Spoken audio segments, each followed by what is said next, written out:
before we go to our distinguished guests, it's time for IP in the news. So what's on the table tonight?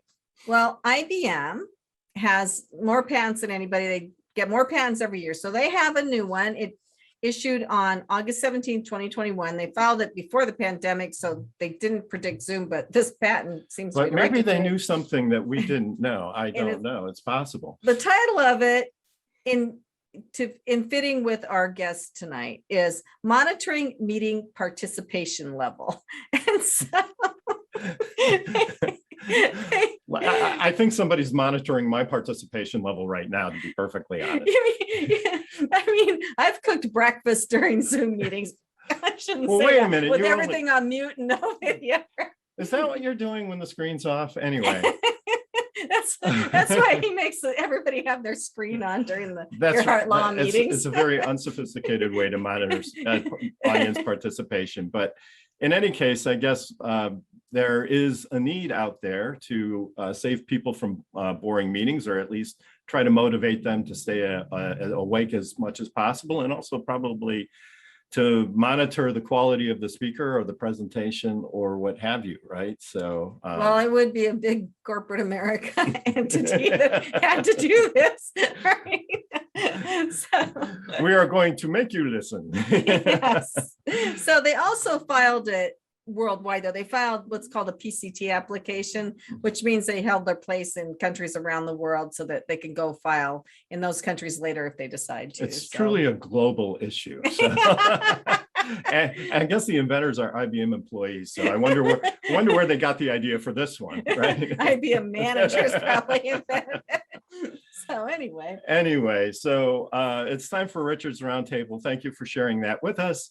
And I'd like to get some info from our guests about what they think about this patent or any other intellectual property topic that pops into your mind. Why don't we start with Louis? Welcome to the show, Louis. What do you think about this patent and intellectual property, whatever? Thank you very much. First of all, I keep picturing people with toothpicks in their eyes, just so they might have been a good score in this thing. And I'm guessing the whole idea of, putting the little shock things in the chair so if they fall asleep, you can zap them back away, was something they didn't want to go down the road for lawsuits.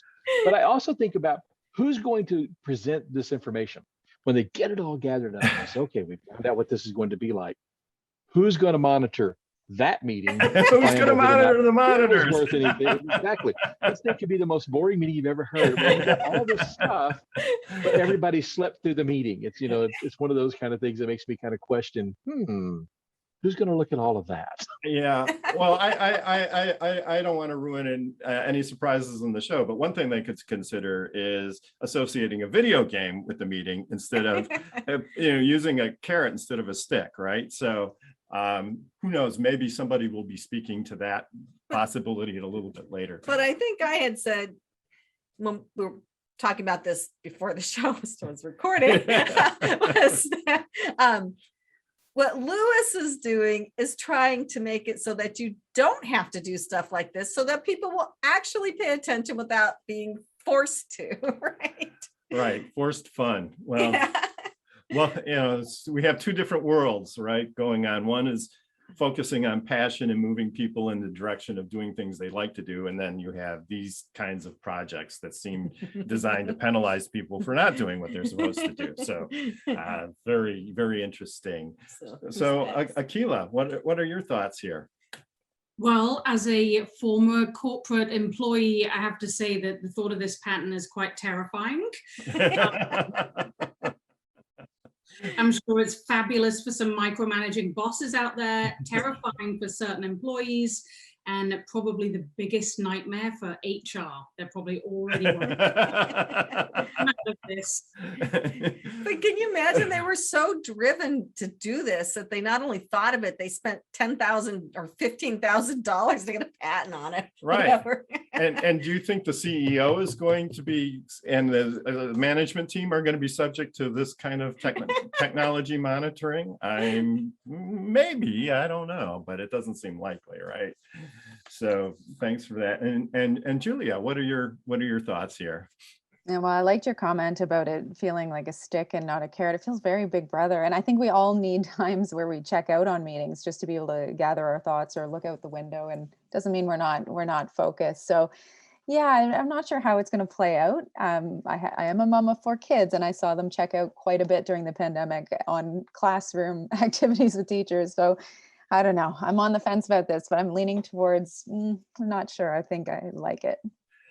Yeah, so, sort of even publishing a patent about it is sort of like kind of like really putting it out there, to everybody in the company. It's like, well, we have a new program, a new way to keep you engaged in your jobs.